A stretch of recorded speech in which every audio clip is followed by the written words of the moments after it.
আসসালামু আলাইকুম দর্শক শ্রোতা, চ্যানেলটিকে সাবস্ক্রাইব করে সবাই পাশে থাকবেন। ধন্যবাদ। কাউকে অসম্মান করতে গেলে শিক্ষার দরকার পড়ে না, কিন্তু কাউকে সম্মান দিতে গেলে শিক্ষার দরকার হয়।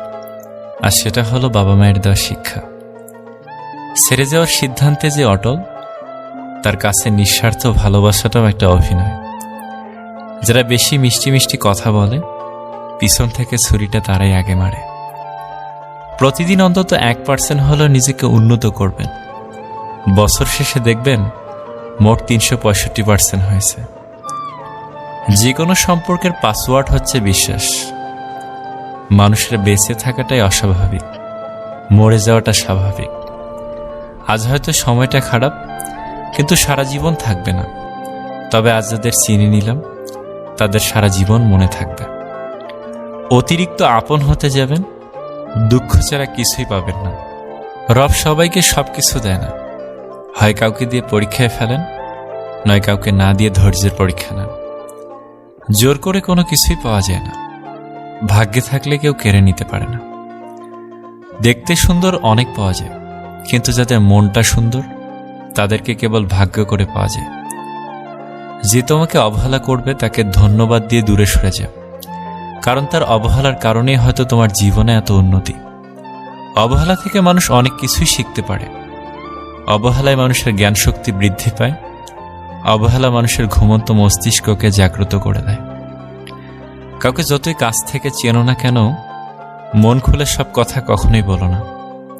মনে রেখো, এ যুগে বিশ্বাসের মর্যাদা কেউই রাখে না। জীবনে যদি বারবার পড়ে যান, তবে পথটাকে বদলান, স্বপ্নটাকে নয়। কারণ একটা গাছ তার পাতা বদলায়, জায়গা নয়। মনোবিজ্ঞানীরা বলেন, নাম্বার 1, কেউ যদি তুচ্ছ বিষয়ে অনেক হাসেন, তবে সে ভিতর থেকে খুবই একা। নাম্বার 2, যদি কেউ অতিরিক্ত ঘুমায়, তাহলে সে অসুখী।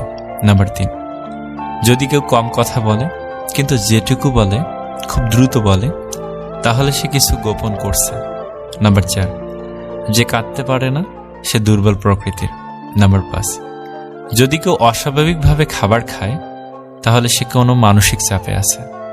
নাম্বার 6, যদি কেউ একটুতেই কেঁদে ফেলে, তার মানে সে নিরীহ এবং কোমল হৃদয়।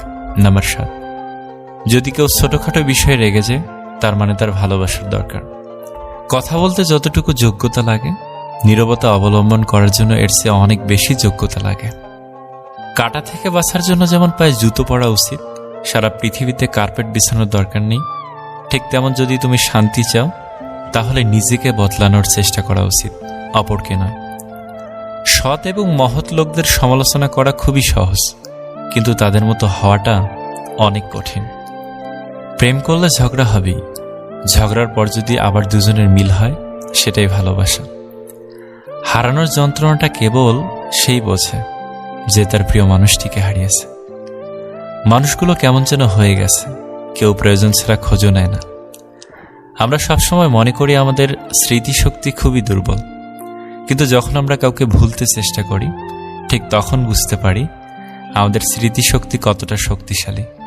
স্বার্থপর মানুষরাই জীবনে ভালো থাকে, বাকিরা তো কেবল অপরকে ভালো রাখে। মানুষ কখনো ইচ্ছে করে বদলায় না। কিছু মানুষের অবহেলা, কিছু মানুষের স্মৃতি, কিছু মানুষের ব্যবহার আর পরিস্থিতি এবং সময় মানুষকে বদলাতে বাধ্য করে। জীবন অভিজ্ঞতা থেকে বলছি, যত একা থাকবেন তত ভালো থাকবেন। বছরের পর বছর ধরে একটা মানুষকে কখনোই ভালো লাগতে পারে না। আর যদি লাগে, তবে সেটা ভালো লাগা না, সেটা আসলে ভালোবাসা। যে ব্যক্তি তোমাকে সত্যবাদী বলে বিশ্বাস করে, তার সাথে মিথ্যা কথা বলা নিকৃষ্টতম বিশ্বাসঘাতকতা। আপনার বউ চাকরি করুক আর নাইবা করুক, প্রতি মাসে তার হাতে কিছু টাকা দিয়ে বলুন, এই টাকাটা তোমার ইচ্ছে মতো খরচ করো, আমি হিসেব নেব না। বিশ্বাস করুন, মেয়েটি কখনোই ইচ্ছে খুশি মতো খরচ করবে না, বরং আপনার বিপদের দিনে সেই সবার আগে পাশে দাঁড়াবে। খারাপের সংস্পর্শে থাকলে একসময় ভালোটাও খারাপ হয়ে যায়। আমাদের বয়স বাড়ার সাথে সাথে ইগো বাড়ছে, ভালোবাসার মানুষের সংখ্যা কমছে, কাছের মানুষেরা ছেড়ে যাচ্ছে, আপন মানুষরা ঠকাচ্ছে। এটাই বাস্তব সত্য। প্রিয়জন হারানোর চেয়ে ঘর হারানো ঢের ভালো। ঘর হারালে পথে থাকা যায়, কিন্তু প্রিয়জন হারালে না পথে থাকা যায় আর না ঘরে থাকা যায়। জীবনে কাউকে পাওয়াটা বড় কথা নয়, আপনি যাকে পেয়েছেন তাকে জীবনের শেষ পর্যন্ত কাছে পাওয়াটাই বড় কথা। সব ক্ষেত্রে অতীত ভুলে যাওয়া ঠিক নয়, কিছু ক্ষেত্রে অতীতকে মনে রাখাও জরুরি, অতীতকে শ্রদ্ধা করা জরুরি। কারা আপনার বিপদে পাশে ছিল, কাদের মাধ্যমে